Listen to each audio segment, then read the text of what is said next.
Hello and welcome to episode 194 of the Ego Chall Podcast. My name is Preston Byers, and as always, I'm joined by my co-host Justin Binkowski. And on today's episode, we actually got some RosterMania confirmations. We got some reports. We got a little bit of everything, including some seemingly pretty big news with Black Ops 7 and maybe no skill-based matchmaking. We'll see, and we'll talk about it. Before we get to any of that, how you doing, Bink? Yeah, doing all right. Been just exactly 2 weeks now. Our last show was October 1st, so haven't had a ton of stuff go on. Obviously, there was the Black Ops 7 beta, but in terms of CDL roster stuff and all that, good stuff there. We've had a couple reports, but still, like I was just saying to you right before we started, still basically half the league with unconfirmed rosters, and the game is supposed to be dropping in a month. So, interesting situation, but we do have at least some reports on some of these rosters we haven't heard much from yet, so we'll be able to dive into that. Yeah, I want to start at. I want to start here. According to a report by Ronnie Intel of Breaking Point, he said that Vancouver is looking at bringing in Legend, who is a Halo pro, Gwen, obviously coming from, I guess, most recently Cloud9, but really the Carolina Royal Ravens, Abe, who was a EWC player for Toronto, and then Lunars, who had his rookie year with the LAG Gorilla Mates or whatever they're called. So this is a very, very interesting roster. What's your kind of initial reaction? Because I think there's been a little bit of criticism in just the sense that it hasn't seemingly, you know, like this is a really young roster, I should say. Like, I don't know who is the oldest on this team. Like, Lunars is like, what, 20? Abe is around that age. Gwen is probably around that age. And I don't know much about Legend, but like this is a super, super young team. And I guess just initial reactions to Vancouver's reported roster. Yeah, I think right off the bat there, I guess for oldest player, I mean, it's undoubted that the longest tenured veteran on the team is Gwen, just based on experience in the CDL, and even if Legend is somehow like older than him in age, he would be Yeah. playing in his rookie year. But in terms of criticism, it does seem like what I've seen so far, the criticism is levied towards Legend, and I find that to be the weirdest part of this situation. I feel like it's like in the past and in other years and other teams we've sat here and said like, oh, te- team A isn't giving this rookie player in challengers an opportunity, and now we have a situation here where Vancouver is reportedly giving Legend the opportunity to switch from Halo to COD, and people are up in arms about that. So it's like it's a classic COD case of you can't please anybody no matter what you do. Um, so I don't agree with that criticism. And again, like you said, I don't know much about Legend and his play style or anything like that, and how he would do in Call of Duty. But we've obviously, it seems like maybe a lot of the newer CDL fans might not know the roots of some of these guys like Crim6 and Formal and even Hook to an extent. Shotzzy, like players have successfully enabled, a lot of players have come over to Call of Duty from Halo and had successful, if not legendary, careers. And it's unfair to put that on Legend without even seeing him in action. But at the very least, we can say like it's not like some outlandish thing to be like, oh, this Halo kid's gonna come over to COD, and we have no precedence or anything to compare it to. Like it's been done before and it could happen again. So I'm excited to see what Legend can do, and I'm glad Vancouver is giving him an opportunity to do it. Um, you could make the argument that you want to see him maybe play in challengers or some online Call of Duty action first before just giving him like a starting CDL spot, and I think that's a valid argument. But at the same time, if you think if you're in Vancouver's situation where you just had a pretty uh, successful season in terms of making it to the finals but not winning championships, like the next step in that, if you're not going to be winning championships, you want to be in a position to sort of set yourself up for the future and whatnot. If you think Legend has a chance to be a part of the organization long term going forward and being a piece to build around, like giving him a shot is if that's what they decide to do, I got no problem with it. So I think it's will be pressure on him to produce, and it will be interesting to see how it works out. But I am excited to see Legend on this team right away if it does come to fruition. I can't say it's the most interesting part because I do think just the Legend is the the noteworthy piece here, but Lunars definitely jumps out to me. We've talked about him numerous times over the last year since he made his debut last season with the Gentlemates, and I definitely thought he would be back in challengers to start this season again, trying to like prove himself and show that he's capable of being a CDL pro. But reportedly getting a chance like this, I think that's great for him, and it gives him a clean slate and another opportunity to showcase his abilities. But yeah, I'm pretty sure I said it when we were like going over the rosters from last year and what we thought teams would do, whatever episode that would be now. I was like, yeah, I think Lunars is going to be on the outside looking in, and most likely have to work his way back up again from challengers. But he gets a shot here, with some other guys, even Abe and obviously Legend trying to prove what they can do, and then you got Gwen, who we know what he can do statistically in an online play, but can he take that to the next level and share what he's learned over these past couple seasons with some other up and coming talents? Like I think this team it's an interesting team. It's not a team that I expect to compete for championships right away on day one, but I like the potential that some of these guys have, and I'm excited to see how it works out. Yeah, I think that's my biggest thing is that they just didn't go for the old CDL pros and the guys that had been around a long time and really hadn't had any success, but they just felt like, okay, like it's easier, it's more comfortable to go to these guys that have had multiple chances.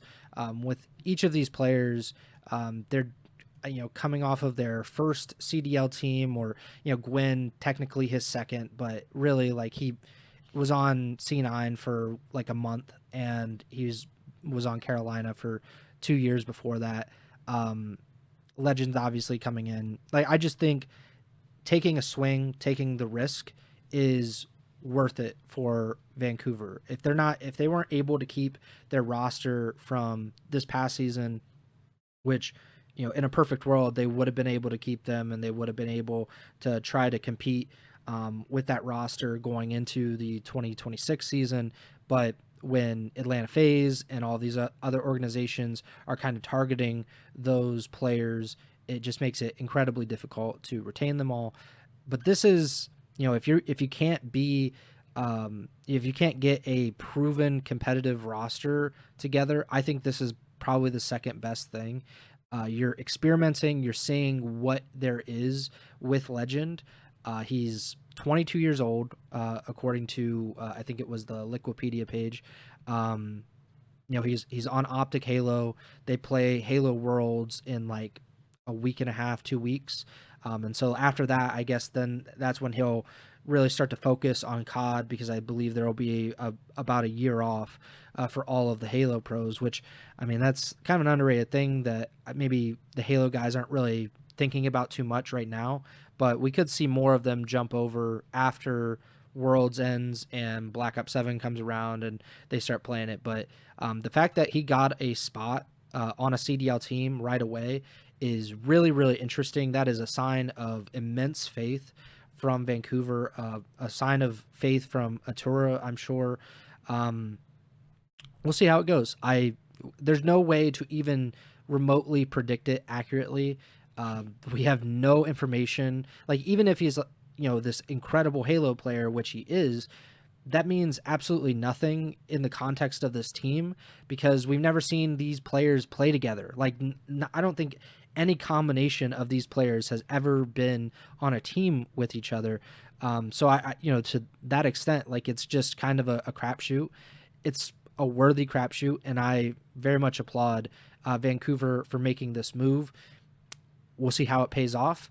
But they made a big move with the Neptune signing last season during the middle of the year.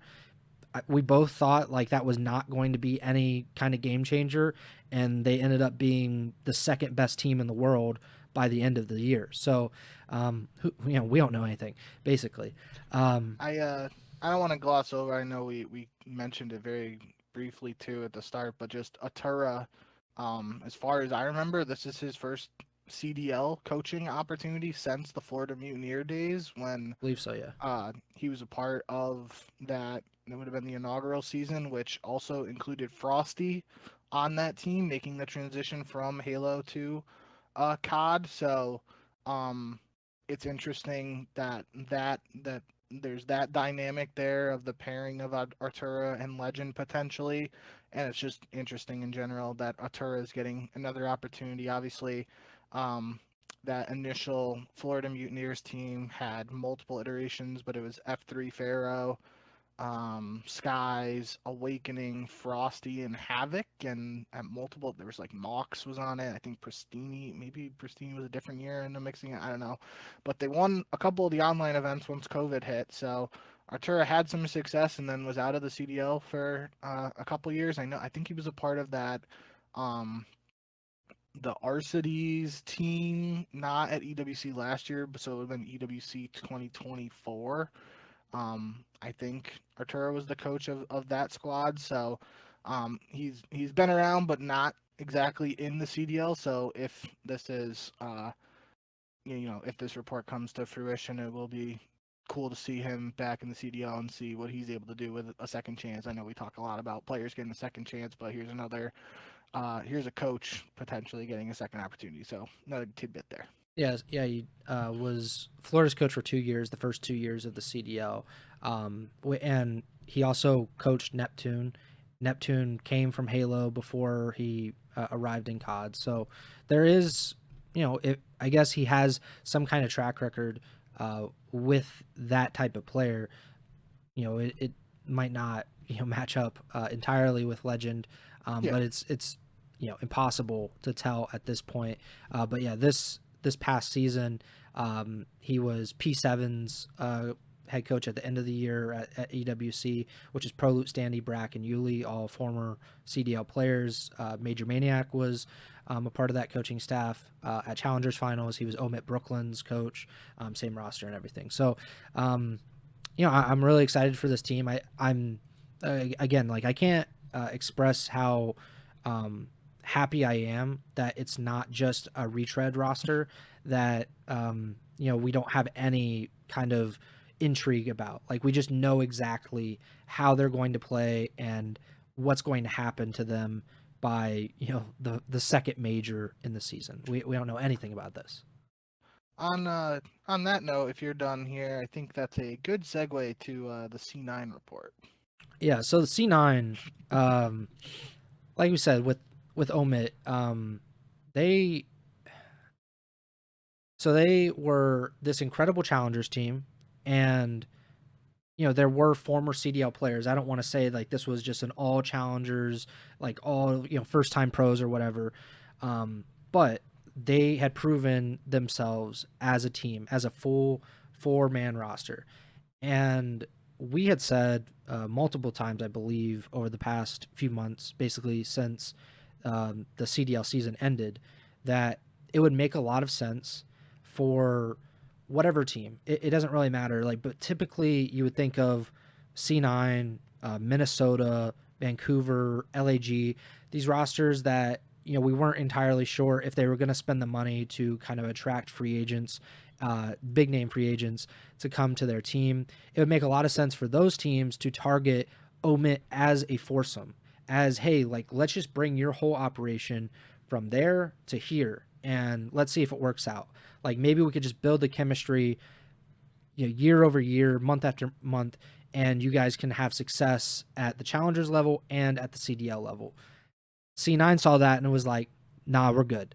And it reportedly, or I guess not reportedly, more like allegedly, according to Mamba, every CDL team was kind of like that. Every team was like, yeah, we don't really want this whole team. We want part of this team. We don't want all four of you guys.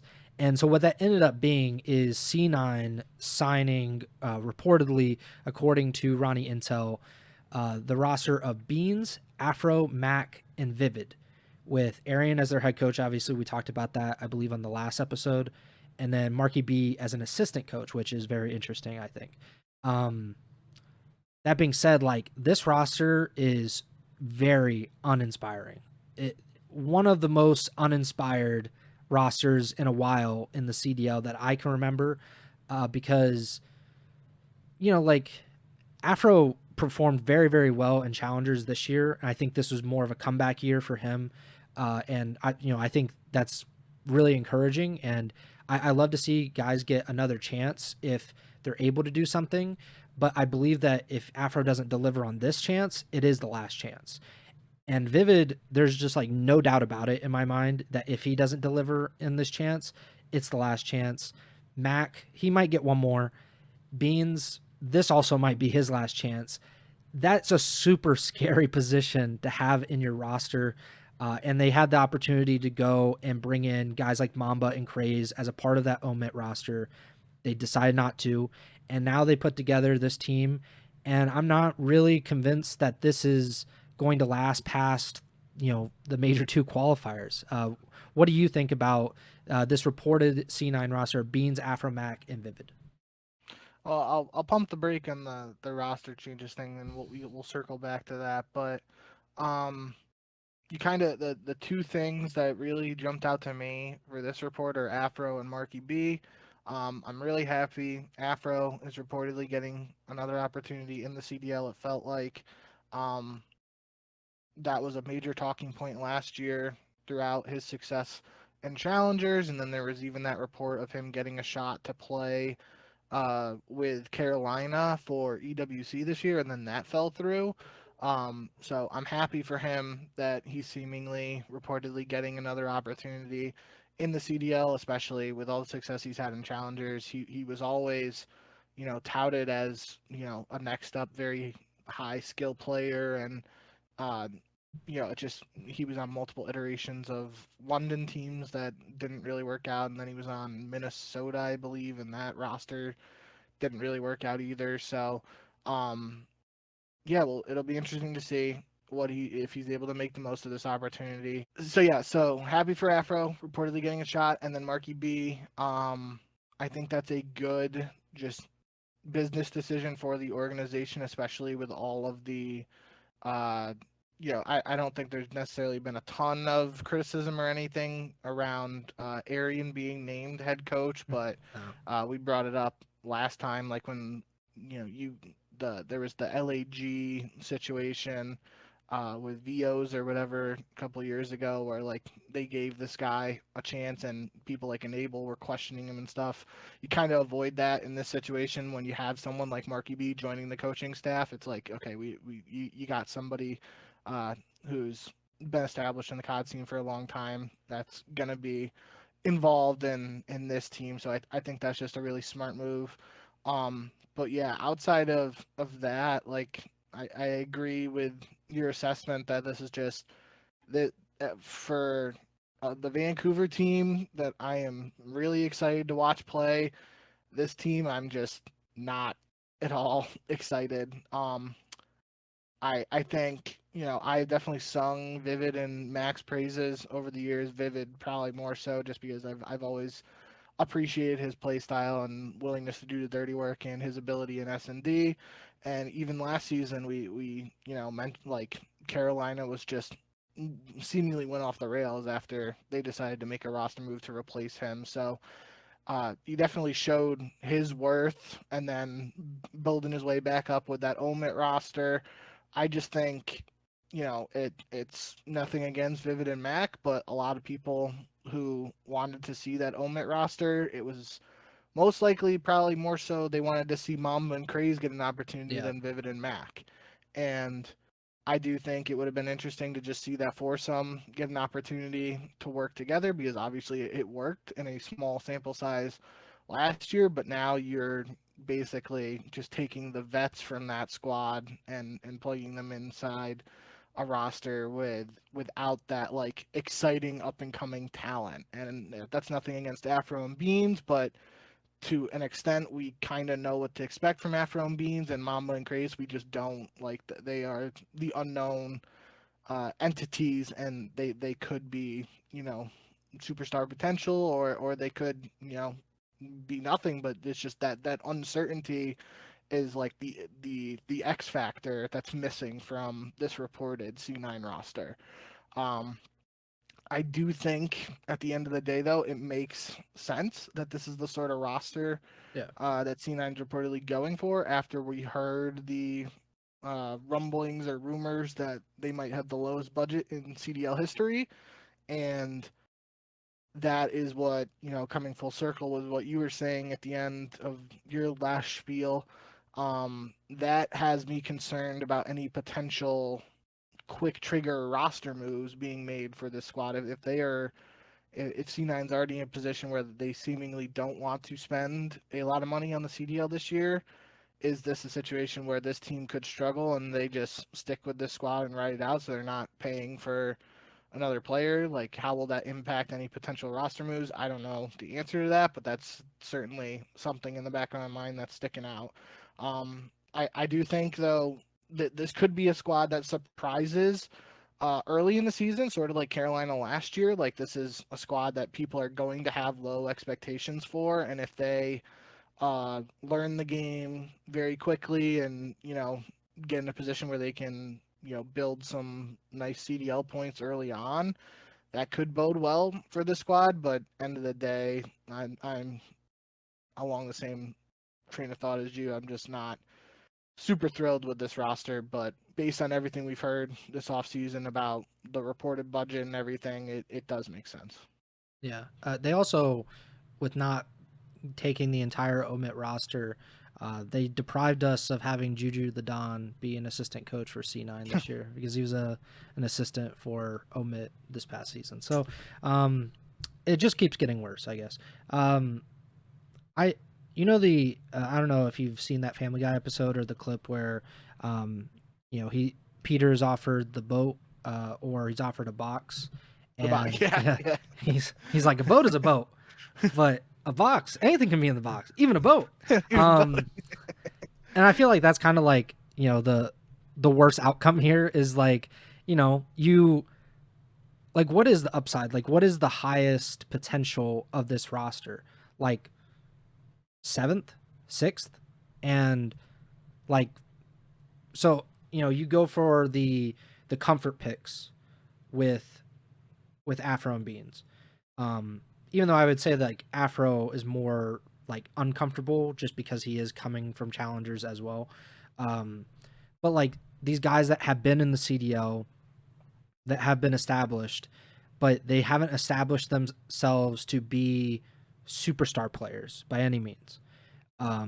Afro at the beginning, maybe, but recently not. And like, so you pick that over Mamba and Craze, who are unknowns, like you said. Like you don't know what they're going to do in the CDO, how they're going to perform, but you know exactly how Afro and Beans are going to perform.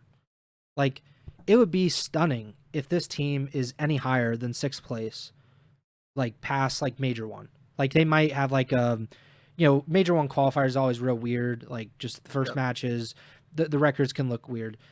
I just, like, past Major 1, I don't see this team in this iteration of this team being higher than 6th place in the league, which I guess when you come from a season where you didn't make champs and you weren't 6th place at like really any point in the season, that kind of seems like a good thing that you're able to get up to 6th. But I would just say that C9 shouldn't be aspiring to be the Boston Breach, and that is kind of what they have become very quickly in the CDL. And in Boston, like, it makes perfect sense why they would be content, just kind of sticking around 7th, 8th place the entire season, spoiling a few tournaments for other teams, but otherwise not being incredibly competitive other than like one event. But C9, like, we talked about it so many times, basically since they've come into the CDL. Like, C9 is one of the most recognizable and popular and most successful North American esports organization. I shouldn't even say North American, just esports organizations in total, because like C9 is an international brand, and yet they're just kind of giving us nothing on the CDL front, in terms of hope and optimism that they could aspire to be championship contenders. And maybe they would never have been that with the OMIT roster, but I would have at least liked to see it. I would have liked to let those guys fail together and then go from there. Then maybe you bring in Afro and Beans. Maybe you get to that point where you're like, all right, Mamba and Craze aren't doing it. Let's bring in guys that have been here before, that know what they're doing. And then, you could kind of reassess at that point. But we're not there. And it looks like they won't get that chance regardless, because it looks like at least one of Mamba and Craze will be on another team potentially to begin the year, which then kind of rules out this OMET team ever really being a true foursome to start the season. So we'll see. I don't have a lot of hopes. You don't seem to have a lot of hopes for this team, but that's just that is like the C9 MO right now, is like, don't get your hopes up. They should just put that on like a t-shirt or something. But yeah, anything else before we move on? I think the Boston comparison was a really good point by you. Like that is, feels like that's like similar, at least from a roster construction point. And the one thing I will say, I've done it multiple times over the years now. I've given Boston a ton of credit, even when it felt like the organization was going to depart COD Esports. Yeah. Like I gave Boston a ton of credit in the first year when they basically entered and had to pick a roster from players that just all the 11 other teams were set, and they had to pick from, essentially Scraps. not the top 44 players. I didn't want to say scraps, but Yeah, not the top 44 players who were already signed to teams, and they still made it work and had a decent year. And then outside of results and rosters, they have been one of the few organizations consistently willing to host events when other organizations haven't even hosted an event or have tried and had to have it canceled or moved to a location without fans, whatever the case may be. And I know it's been a short time for C9, but like obviously I don't think we've heard reports of C9 potentially hosting an event this year, and they didn't last year. So maybe it's not even a really fair comparison in the sense of outside of just like a pure roster construction. But when you factor in, like you said, the brand identity and just all that outside factor stuff for what Cloud9 is and expectations once they entered the CDL, like it's been a bit of a disappointment so far. And I will say, like you briefly mentioned, like the Major 1 qualifiers or whatever, like I'm just comparing the Vancouver team, because these are the two teams we've talked about. I could see a very realistic situation where this reported Cloud9 roster is ahead of the Vancouver roster at the end of the Major 1 qualifiers. yeah. But by the end of the season, if both rosters stick, I would expect the Vancouver roster to be ahead of the C9 roster, because as the season goes, I think that Vancouver roster just has more potential. And so that's kind of where I'm at right now with the C9 squad. I do think they would be kind of like my team, that like if these four guys just grind right off the launch of the game and they put their heads down and they pick up on some stuff, especially with Vivid in the S&D, like they could surprise some people in the Major 1 qualifiers. But then outside of that, like I just have low expectations for this reported squad. Yeah, I mean, that's basically what Boston, like their spot anyway, is that those four guys just are super loyal to each other. They stuck together the entire season, through actually, like even the off season, through the entire season. Yep. And like that was kind of the way they were able to win a lot of their matches, was just like, I mean, they know what they're gonna do. They like, there's no kind of unknown with them. They are kind of locked in together. So like if that is C9's goal, okay, I would say that if that's your goal, I don't know why you just wouldn't go with the OMIT guys, because they've already been together. So like it doesn't really make any sense on any level. regardless of how you look at it, I don't know. It's very disappointing. And I don't know how many C9 COD fans there are, because I mean, the COD fans typically, like most sports fans, like you get more of them the more matches you win, the more championships you win. And C9 Yep. hasn't been remotely competitive since coming into Call of Duty. And I'm sure this was probably not how they thought they were going to start their stint in the CDL when they took over a thought they had roster. Hydra. Yeah, they're like, we have like the second best player in the league, and now they didn't make champs last year, and they signed a roster where most of this roster was not in the CDL at the end of the season anyway, even though most of them started in the CDL to begin the season. So we'll see what happens, I guess. Next, I wanted to talk about Minnesota because it kind of ties into all of this, because Mamba, who we've been talking about, who was a part of that OMIT roster, he is a part of the reported roster for the Minnesota ROKKR, or G2 Minnesota ROKKR. I don't know what they're going to go with as we move on in the offseason and toward the season, but he is reportedly a part of that roster, and he will be joining up, reportedly according to Ronnie Intel, with Estriel, Crimp, and Skies. So I'm excited for Mamba. I think Estriel is really good. We talked about it before. I'm a fan of Crimp. The holdover for me, and it will always be that way, is Skies, because he did not have a good season last year. And I'm always real skeptical when guys have bad seasons, and they're on I would not even say the old side, because that's super disrespectful as a person that is definitely older than like 95% of the current CDL players, but guys that have been around a while, and Skies has been around for the entirety of the CDL, at least. That it gives me pause that that he's coming in. The previous report before this had come a month previous. It was Estriel, Crimp, Skies, and Gwyn. So obviously Gwyn seems like he's going out to Vancouver, and Mamba is coming into Minnesota. What do you think about this roster and how it kind of differs from the reported roster from last month with Gwyn in it? Yeah, so that's what I was gonna start with. Is it seems like last year, I'm pretty sure if I remember correctly, Nero and Mac. It was mostly Nero, but I think both of them were like the guys who were reported on at least two, maybe three different teams throughout RosterMania. Yeah. This offseason it's been Gwen, because that initial report was September 9th. For Gwyn potentially on Minnesota, and then it wasn't an actual report, but there was a Zuma clip of him on stream back when it was reported on October 2nd that Cloud9 was going to be Afro Beans Abe, and then there was no fourth in that report from Ronnie Intel, and Zuma was the one on stream who was like, it's Gwen.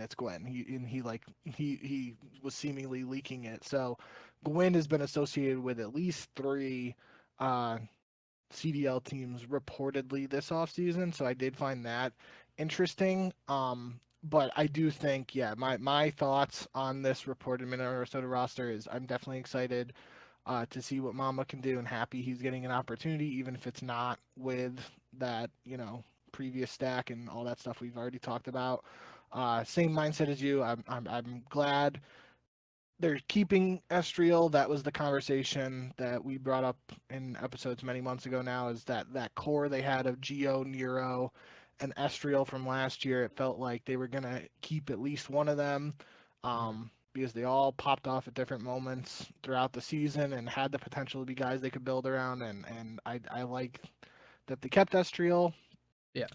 Kremp, same outlook as you. Like he's had his moments, and even dating back to previous season where he had that really good end of the year with 100 Thieves and LAT. He's had some good moments. I remember him dropping like 15 plus in an SMD.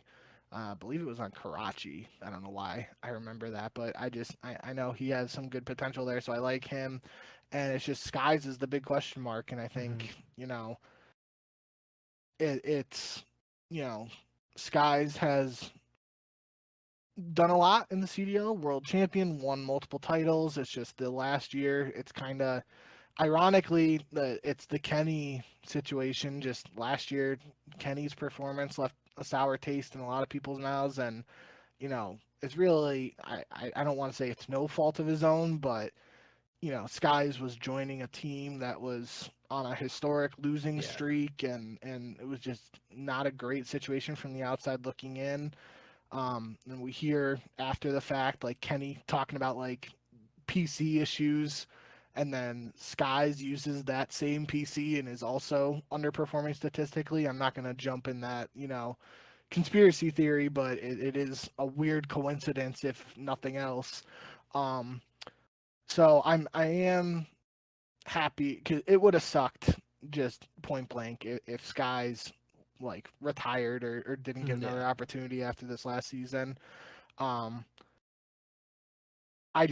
don't know if it's the answer for Minnesota, and I don't know how it's going to work out, but I think from an S&D perspective, Skies and Kremp and Estriel working together, I like that combo there without even knowing really much about Mamba and his S&D prowess or lack thereof, but and they got Looney at the helm, so Looney's getting another chance to show what he's able to do as a head coach. So there's some interesting pieces here for Minnesota. This is another team.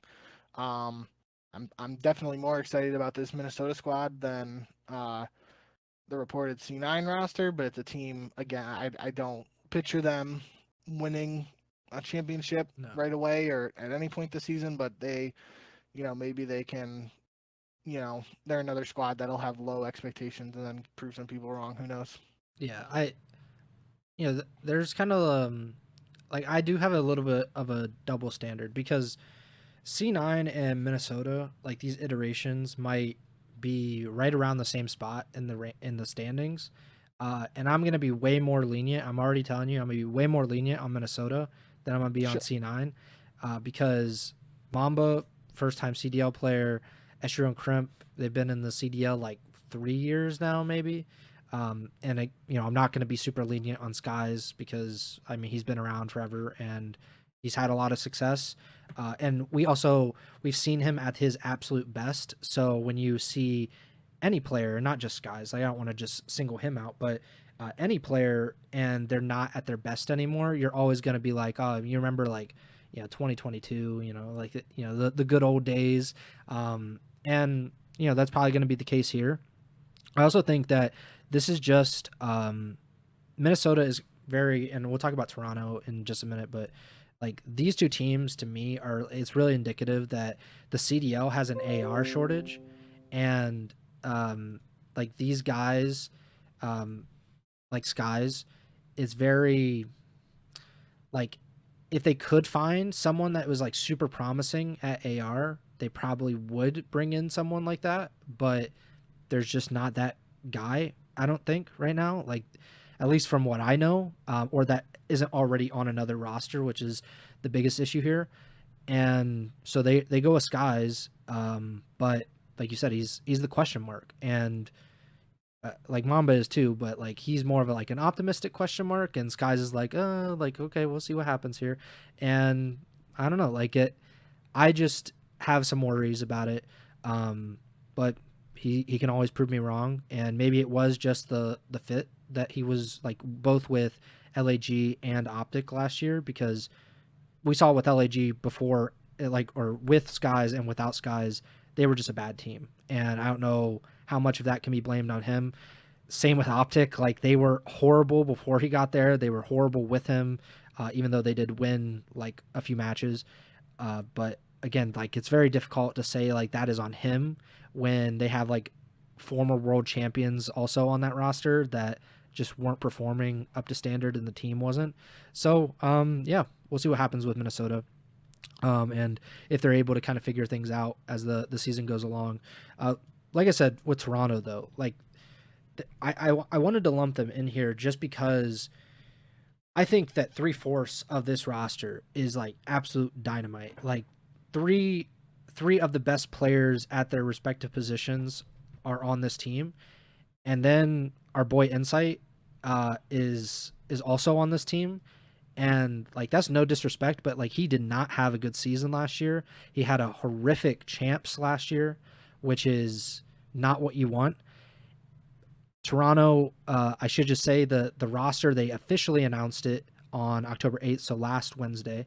They announced that it's Joe Deceives, Kleenex, Real, who we had talked about over the offseason, how he allegedly reneged on his deal with Miami, went to Toronto, caused a bit of a stir down in South Beach. And then they also have Insight on this team, so he's coming back. There was some skepticism about whether he would return with this team. He is, so we have that out of the way. What do you think about this foursome? Do you have the same level of, I guess, worry as I do about if Insight is able to kind of keep up with these other three? I wouldn't word it that way. I think this just like is the move that made the most sense based on everything we know about Toronto and all of the pieces available. Once the whole Real situation went down, we both like kind of speculated they wanted to. How do I want to phrase it? Because it's not like we had any inside info, but we were both kind of like saying like Nasty could be a potential good fit here, make him the main AR, and see how that works out. And I threw Sib out before there was the Sib reports of him reportedly going to Gentlemates, which that still hasn't been confirmed. But once like all the AR pieces started falling around that, it really felt like we weren't hearing much, and when you're not hearing much, it felt like Insight was just going to be the obvious answer and slip right back in, which Toronto's things, we've talked about it on multiple episodes over the years now, their thing for these off seasons is they've let their players explore their options in the off season, and in the case of Insight and Kleenex, they've both announced free agency multiple times now, and multiple times they've returned in the end. So I'm not surprised that this is the position Toronto is in. The most surprising thing I will say is that they seemingly confirmed this roster, and what was the wording they used? Let me pull up the tweet. They said introducing your Toronto Ultra roster for 2026 and did not mention Koi, which it seemed to be reported or rumored that there would be a Koi rebrand even before EWC last year. Like Kleenex was saying that Champs might have been the last time he wore an Ultra jersey or whatever the case may be there. So that was one of the most interesting elements here, is that we seemingly are going to have Toronto Ultra again, and not the Koi rebrand that was potentially rumored and all that stuff. But yeah, from a roster standpoint, I still think very highly of Joe. Really excited to see Joe and Real work together, because I think very highly of Real. Everybody who listens to this knows my thoughts on Kleenex. I do have some concerns on Kleenex in the flex role. If it is an AR heavy meta, if it is an SMG heavy meta, however, the three in a world where it's three SMGs and one AR, Kleenex, Joe, and Real on the SMGs, that's like a lethal SMG trio, and I would really like to see that. So, I do think the meta will have a big impact on the success of this squad, but I think very highly of Kleenex, and I think if he works at it, he could be a suitable flex. It's just weird to think about Kleenex like holding an iron sight with an AR instead of being that super uber aggressive entry SMG player I know him as over the last 7 whatever years. Little side note that I'll throw in here just because I listed it up top, but Breaking Point posted a graphic October 8th.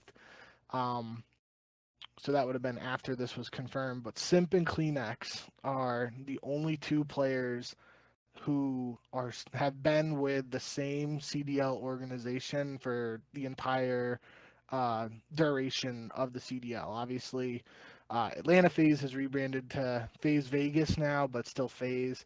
But if you do count that, Kleenex has been on Toronto Ultra the entire time, and if they don't change the Koi, then I guess technically Kleenex has played for only one team that hasn't rebranded throughout the entire CDL. So that's a pretty neat uh, tidbit there that I saw Breaking Point post. But yeah, overall for Toronto, I just think the Insight move made too much sense for it to not be the move that ended up happening. Am I disappointed, or did I mean, just based on the options, I don't really know what else they could have done from a main AR perspective, but end of the day, we'll have to see how it plays out. And like I said, I do think the meta, I think you can say it for multiple teams that the meta could have an impact on them, but I do think for this Toronto squad, it's possible to argue that the meta could have the biggest impact on the success or lack thereof for this squad in particular. Yeah, I think once Toronto didn't get like Ghosty or Sib or one of those players, it just became kind of an impossible task for them to find a suitable AR that could be on this team. And you know, like, I guess the only other option would have been like not to get Real and have Kleenex as the second sub behind Joe, and then bring in a flex instead of moving Kleenex to flex, or something along those lines where you kind of avoid that. But I mean, they had the opportunity to get like one of the better SMG players in the league in Real, and they did that, and I think that makes a lot of sense. They're probably banking on just Kleenex being so talented that even if it isn't his natural position, that he can be very good in the flex, and maybe they are hoping, just praying a little bit, that it is a SMG heavy meta and it doesn't really matter whether he's the flex or not, and they can have a lot of success that way.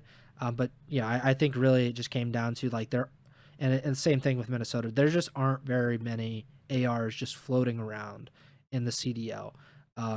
It's always kind of been that way to an extent because ARs, I mean, there have been AR heavy metas, but I think historically you would say that there's probably only been like on a 4-team roster, like there's like one AR player, and like sometimes you have the flex that can be the main AR, but I think most of the time that's just not the case. I think there's a lot of just main ARs, and they're usually very, very good, and they stick around a long time, and they don't come as free agents very often, which is the issue I think that a lot of these teams run into, where they just can't find someone that isn't already on another roster. Like it would, you know, in a perfect world, it's like, all right, like we'll bring in Dashy, like let's go, and we'll like that becomes the like a world championship level roster immediately, or Celium or someone like that.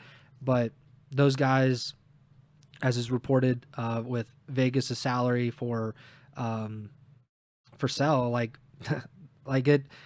The price tag is quite steep if you want to get those guys on your team, and Toronto has not seemingly been that kind of team where they're just going to shell out a ton of money to get these guys, even if this is like I'm sure a pretty nicely compensated team, all things considered. But yeah, I'm a little hesitant about how this team will perform, but if Insight is able to kind of get back to closer to what he was like before this season, then they're going to be really, really good. Like much, much better than they were this past season. And I think they finished third in the standings at the end of the season, even though they were never seemingly a contender at any point in the year, except Mercules' like one appearance. But other than that, like I'm fairly certain they finished third and fourth. Vancouver was 405, Toronto was 400. Yeah, so Vancouver jumped them at the last event. But yeah, like that to me, like that's good. If they're able to finish top 4 again, that puts them in a very good position going into champs, where they don't have to, you know, probably play Vegas or Optic or LAT or whoever's like the top 4 seeds. Like they don't have to play them in the first round. Who knows what happens after that? So we'll see what happens just in general with Toronto. Other than that, we had a confirmation from the Riyadh Falcons, not the Vegas Falcons. I'm still going to get tripped up on that quite a bit. But 99 Kiz has been locked down. The Bulldog, according to the Riyadh Falcons, has arrived in Riyadh. He joins the Falcons. Formerly, they already signed Celium, which obviously that was really big news for that team just in general. And we talked about like just in general how much we love Kiz, and this past season seemingly to me was not indicative in the slightest about like who he is as a player and what he can be. This was just a disaster for LAG across the board. But I think with the level of teammates that he has this season, like he could be competing for championships, sooner rather than later. So it's gonna be Kiz, it's gonna be Celium, Exnid, and Pred is the Riyadh Falcons roster. Clayster is the head coach, and I believe Denz is also in the organization. So that's GM, I believe. So that's a really solid team. Now that it's all confirmed, kind of where do you see, we don't know the confirmations, I guess, of all of these rosters, but based on what we have in terms of reports and in the confirmations of some of these other teams, where do you kind of see Falcons slotting into to start this season? I mean, I feel like a lot of people have them ranked very lowly already initially. Again, we don't know all the teams, but I feel like, there's questions right now around XNID. I think that's fair. I do think he showcased what he's capable of last year, despite all of the turbulence in that first season for Vegas Falcons. Now he is unquestionably surrounded by very talented players and is in a position to learn a lot from these guys and take his game to the next level. So all eyes, I think, will be on him. I do think for me, it's ironic talking about the meta here again because I was just talking about it impacting Toronto potentially the most. But to a bigger degree, like we at least know that it seems like Kleenex is going to be the flex for Toronto. Really, right now, I think the guess or people are assuming that KiSMET's going to be the flex. There were talks for Falcons of potentially having XNID be a flex, and I don't know if it was ever actually discussed, but like Pred could potentially be a flex. Like he's been a slower SMG player in the past and could potentially transition to that role if he decides to. I think that would be like the third best option just in terms of what I would think of after seeing all these guys play and whatnot. But I do think that's interesting just to think about is it's not totally clear exactly what the role situation is going to be like for this new Falcon squad. I think I said it when the reports first came out for this squad, and I once it was first reported of KiSMET, I got really excited of thinking of KiSMET and Pred working together because it brings me back to thinking about KiSMET running in front of Hydra, and Pred is pretty similar playstyle wise to Hydra in my mind at least, and it would be kind of weird in my head to think of KiSMET instead of being that guy like running in front of Pred being flex and potentially just holding down holding his irons down with an AR or something like that. So I don't know how that's going to work out.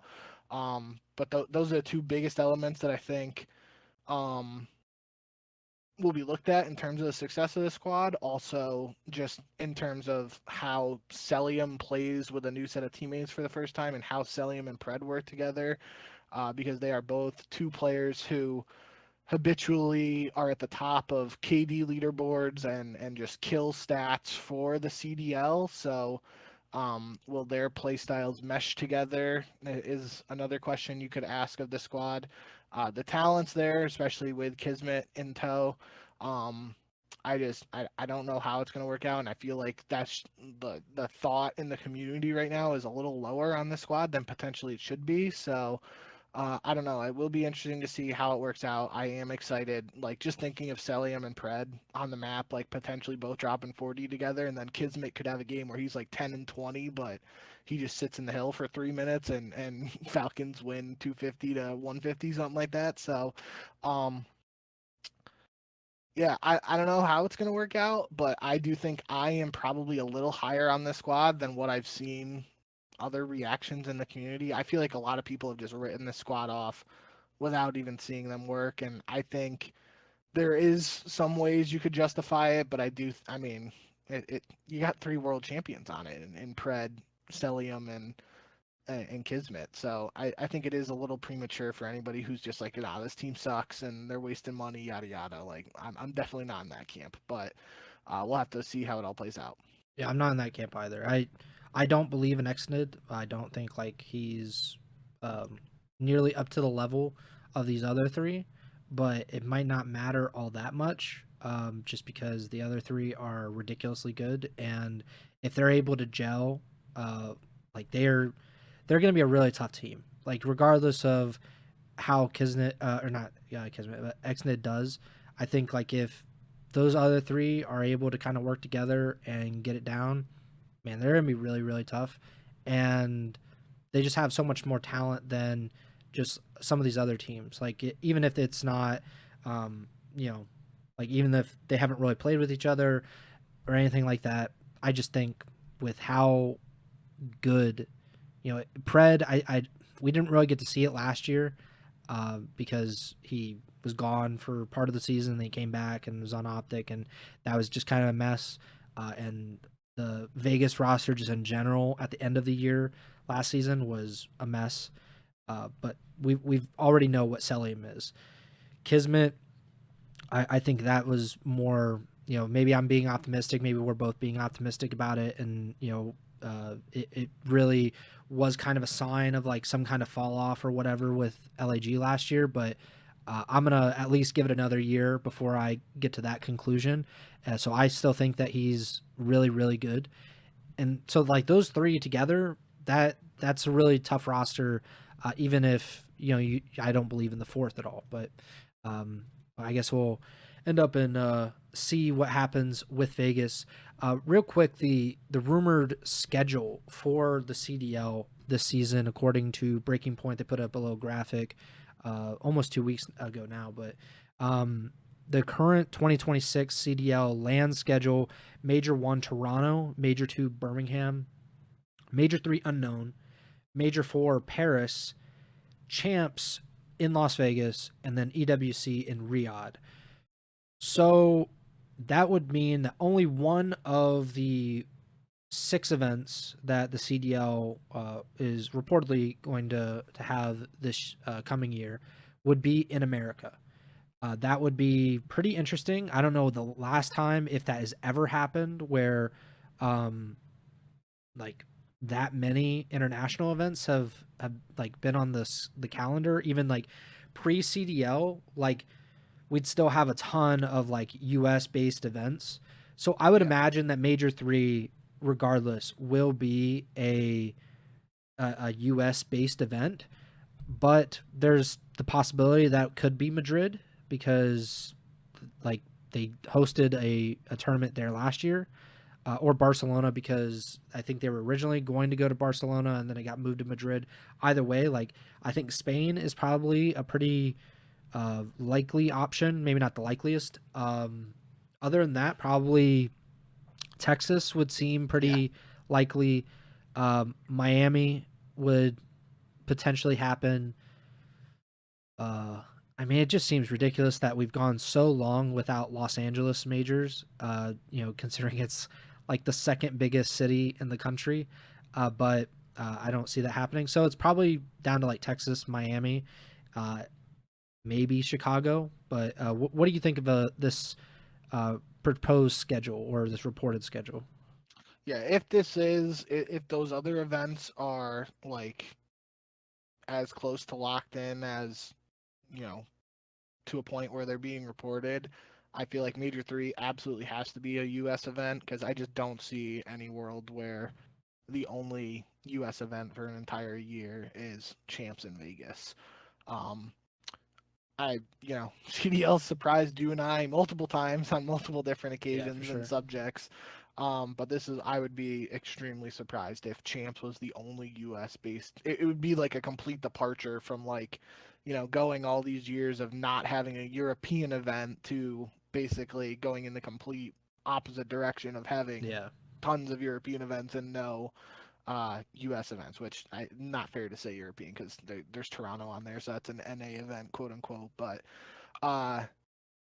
yeah, I don't know. I'm not going to put too much stock into I feel like EWC in Saudi Arabia seems like a lock and is a lock. I'm pretty sure.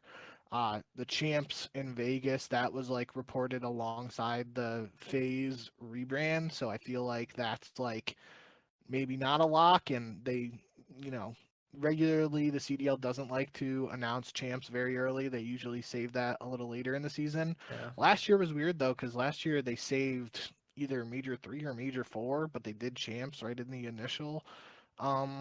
It was whatever event was DreamHack. I can't remember if that was 3 or 4 now.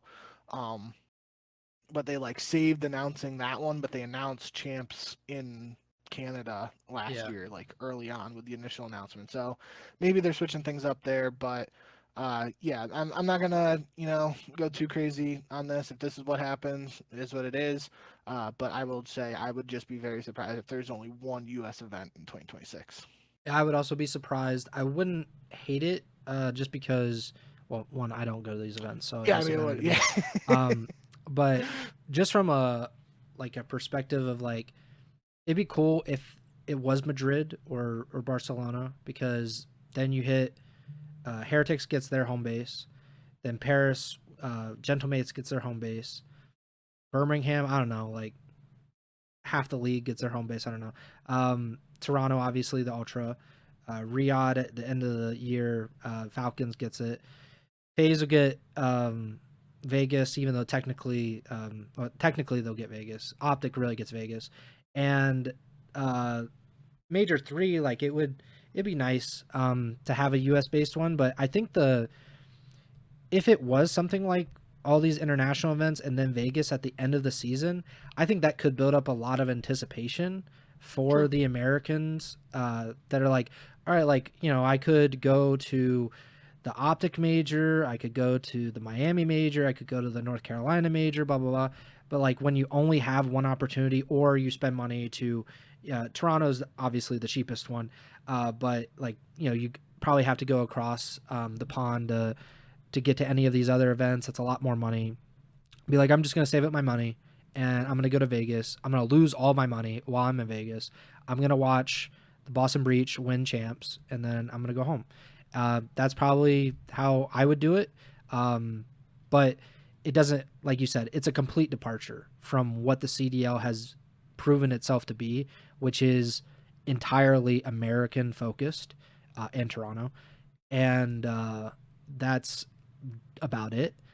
I just don't see them not doing an American event until probably June would be champs. So yeah, I don't see it happening. I don't know though. I don't think anything has been confirmed except Riyadh is for sure happening. Like that's and Birmingham, just the fact that it's tied in with DreamHack, like I would be very, very shocked if that isn't, even though it hasn't been confirmed, that's probably locked in place anyway, just because the CDL is probably like, we don't have to pay the whole thing to put on this event. We can just make it like a part of this bigger DreamHack event. I think that's probably what they end up doing. In Toronto, I'm sure that's the case because Toronto has been the most consistent team in terms of hosting events, and God bless them for it, because that is what we really need in the CDL, is teams that are just, we don't care if we lose money. We're just going to keep hosting events regardless. I think we have saved the biggest news for last. He has risen. He has returned. Of course, we are talking about the GOAT, DylanCoD. He's back. A guy who literally just disappeared seemingly off the face of the planet probably 6 years ago now. 5-6 years ago. Just completely gone. I don't know if he said anything to his teammates. I don't know if there was any kind of heads up. And he just, at one point, was one of the better players in the world during Black Ops 4, and then just disappeared. And now he has popped right back up. He is with the Belfast Storm, which is a team in Northern Ireland. And I would love to know what Justin Binkowski's reaction to this was on Sunday afternoon after watching the Pittsburgh Steelers bludgeon the Cleveland Browns. And you look on Twitter and you see DylanCoD signing with the Belfast Storm. What kind of reaction was there in the Binkowski household on Sunday? Yeah, it was pretty mind blown too. And I honestly, at first, I thought it might have been like a meme post or something because Yeah, it was me like too. just a picture of him, and I like you, I'd never heard of the team or whatever that he's signing with. And yeah, I mean that's there's a ton of rumors. There was like a video of DylanCoD like doing like a quote unquote podcast or whatever, talking with like owners or people in charge of the org, and saying like he's seen the rumors and stuff. Um, Dating back to when he like seemingly stopped playing or whatever, and he was like laughing it off. But there's been some pretty uh, strange rumors and whatnot that have been said over the years, and I don't remember all of them. I know there is something about uh, potentially some drug use or whatever being alluded to by some people. I'm not going to say that's the case or anything like that, but nevertheless, that's the long story short is DylanCoD was pretty good in Black Ops 4, really good Yeah, in Black really. Ops 4. Was a part of the London Royal Ravens for the initial year of the CDL after that transition from CWL to CDL. And then I don't even remember if he played the whole year with London, how much he played with them. But then after that point, he just like fell off a cliff and nobody heard from him. And the way you describe it is kind of like that guy on Epsilon back in Nathan. World War II, Nathan. Yeah, he was like that dude just like didn't show up for a flight or whatever, and nobody heard from him ever again. Um, as far as I remember, this wasn't in season for DylanCoD when it happened, but nonetheless, it was kind of like weird that it happened. Like it's one of those things where it's like if I had a nickel for every time it happened, I'd have two nickels, which isn't a lot, but it's weird or whatever that saying is. That's kind of funny. So yeah, I mean, if DylanCoD can come back, and I mean come back in a time for Black Ops 7 when he was known for Black Ops 4, if the movement or anything like that is similar between those games, maybe this is a really, you know, good opportunity for him to make a comeback and show what he's capable of. I have no idea what to expect from him because, like you said, it's been 5-6 years now since anybody's seen him play at a top level. But for people who never saw him play, he erupted onto the scene in Black Ops 4, came out of nowhere really at that point, and was just immediately one of the better entry SMG players in that game. And then it was kind of, I mean, it's not even really fair to say a one hit wonder or 1 year wonder, whatever. But for lack of a better term, that's what it kind of felt like. Like he came in, lit the scene on fire for a very short time, and then seemingly fell off the face of the earth. So I have no idea who he's even playing with, what to expect from his team, but any match that is streamed that involves him, I have no doubt there are going to be people clipping it, and if he's any good, we'll definitely hear about it. I feel like so. It is in at a time where you and I both don't pay super close attention to challengers. There is one element here now because of the return of DylanCoD that both of us might tune in a little more than we previously would have otherwise. Yeah, so he kind of got known a little bit in World War II because Brash Esports, he was D Real's teammate before D Real went into coaching, and they made it to champs that year. Then he was on Team Sween, which Yep. is just a blast from the past as well. Ends up on Reciprocity with Wuskin, Tommy, Zed, Shawnee in Black Ops 4. Ends up going to London after that. And then his last event was CDL Stage 2 Major in Cold War. So it was April of 2021. So it's been 4.5 years. Um, like he was playing with Shawnee, Zed, and Pollex. Two of those guys are retired. Pollex did retire, but he's back. I think still. But yeah, he's I don't know, like it's just COD is weird. Like like this can't happen in traditional sports. People would be tracking down this person if they just disappeared. Like there would be like a manhunt going on if somebody like, I don't know, like if Dylan Gabriel just disappeared one day, like people would be like looking for him. And, we finally found DylanCoD and he's in Belfast apparently. Good luck to him. We will definitely be doing some periodic what's DylanCoD up to updates throughout the season.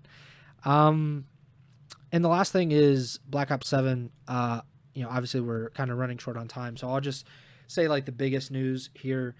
The skill-based matchmaking. This is basically what I've been seeing a lot of on social media over the past week or so. I don't know how this came to be. Obviously, there's been the debate about skill-based matchmaking for a really long time, basically since it came in to COD or since it was increased, or the effectiveness of it was increased.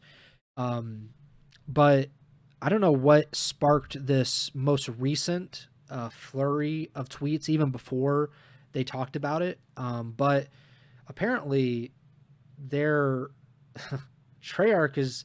I know Treyarch originally said that they had no control over skill-based matchmaking. I remember seeing that tweet. It was like, that is not a studio, a studio problem. That is higher above us, and basically like that is something that Activision / Microsoft forces us to do, and we just have to kind of deal with it. It now seems like skill-based matchmaking, at least to the extent that we've seen it, will not be in Black Ops 7 to start at launch. They're a little shady in this, in the wording. They say that it'll have minimal skill consideration, and that'll be the default for multiplayer matchmaking. That's very vague. Minimal to some people is very different from minimal to others. So I would like to see what their minimal is and what that actually constitutes. But just in general, what do you think of this kind of whole drama in general and this news that there will be minimal skill-based matchmaking in Black Ops 7 to start?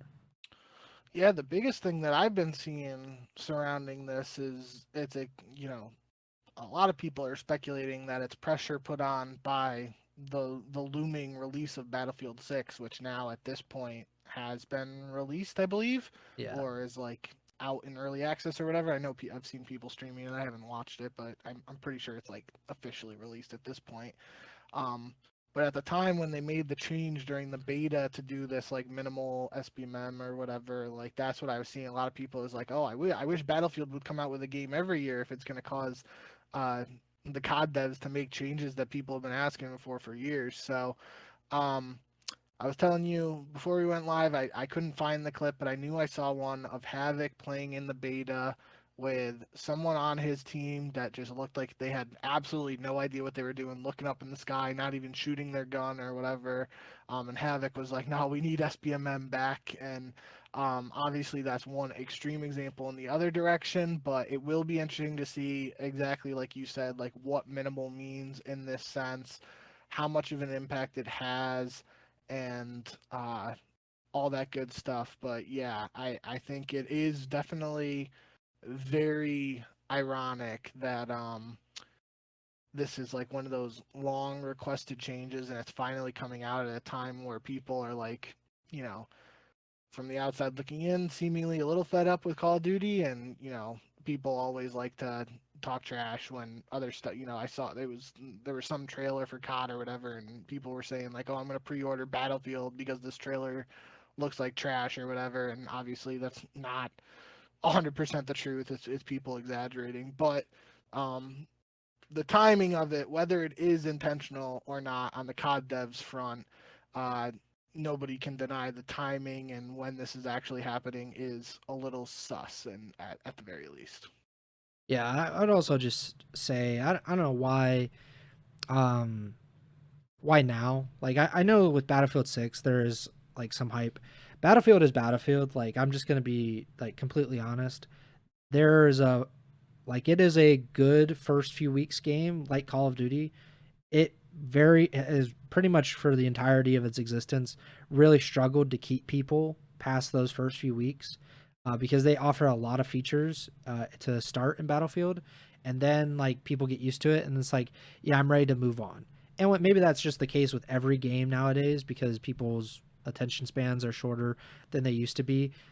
I just don't see Battlefield being like a COD killer. Like, you know, we've seen that term floated around so much. Like, this is Battlefield 6. And I don't believe that it's the sixth Battlefield. It's just what they're calling it. So, like, this is not the first time that they've tried this. They've been trying to, in a sense, not like they're not like we're trying to kill Call of Duty, but they're trying to be Call of Duty for sure. They're trying to have that kind of popularity. It's never happened for Battlefield. It's not going to happen for Battlefield 6, even if people really, really enjoy it, as they seem to be doing right now. I saw that I think Simp was streaming Battlefield. That being said, like, it's just that's not going to be the case. I'm not going to complain though that they're making changes based on this perception that people might leave Call of Duty for Battlefield, even though I know that won't be the case for the vast majority of the player base. I think that's just good in general, that whether it be Activision, Microsoft, whether that be Treyarch or any of the other developers, that they heed the actual feedback that they get from the community. I would also like them to extend that to the CDL community. So please tune in on Twitter as people complain all season long, and please heed that feedback as well, because that's how you're going to make this game fun. That's how you're going to make the CDL fun. That's how you're going to get more fans involved when they actually feel that their voice matters and that what they say is of consequence and what they do is of consequence. Because if they say this game sucks for X, Y, and Z, and I'm not going to play because of X, Y, and Z, and then you don't fix X, Y, and Z, people leave, and they're like, I don't know why they're leaving. I don't know why they're not playing Call of Duty past, November 17th, and, maybe change your game. So hopefully this is a sign of good things to come for Call of Duty just in general, that Treyarch, which is by far has always been the best developer studio, even though I do have love for Sledgehammer too, IW can go jump off a cliff for all I care. Like, absolutely never, ever again should ever touch Call of Duty at any point. But Treyarch is great, and I hope that they're going to really listen and really fight for some of these changes. This is a really good first step, but again, like I said at the top, it's really going to matter what minimal means and how that is perceived by players. Because if players go in and they think that there's not going to be any skill-based matchmaking and they get into some real sweaty lobbies, they're going to be even more pissed than they were when they had skill-based matchmaking and they were told to just deal with it. How it ends up, we will have to find out next month when Black Ops 7 officially releases. And but yeah, I think that about does it. I don't know if you had anything else on the topic before we get out of here. But yeah, it's obviously kind of a longer show. We had some technical difficulties near the end. I think the fact that DylanCoD's name was mentioned knocked out my internet, and I don't know. He maybe made it come back. I don't know. Maybe he has that kind of power. We haven't seen him in a while. Maybe he leveled up a little bit. But yeah, we appreciate you guys listening and or watching the podcast. We know it's been a few weeks, but we're getting closer and closer to the beginning of Black Ops 7, which means that we're getting closer and closer to the beginning of the 2025-26 CDL season, even though I know that Bink does not like me saying it like that. But yeah, we're getting close. It's supposed to be early December when the CDL season starts. So that means we're under 2 months away from the beginning of the season. We still don't know a bunch of these rosters and how that will end up working out. But I guess that's kind of the fun of it as well. We appreciate everybody tuning in. Please like, subscribe, or follow the podcast feed wherever you're listening or watching on. We're on Apple Podcasts, Spotify, Amazon Music, and also YouTube. Please subscribe to the YouTube channel. Please like the videos if you can. And give us a 5-star rating on Apple Podcasts as well as Spotify. You can follow us on Twitter at jbink with 2 Ks, at Pres Byers, and the podcast Twitter's at Ego Chall Podcast. And next show will be determined at a later date. It's the same thing that we've been going through. We want to get enough stuff together before we actually do a show. DylanCoD could have been its own thing. If that dropped 2 weeks ago, we could have done an emergency pod, but we waited, and here we are. But yeah, thanks for everything, guys. And Bink, take it away.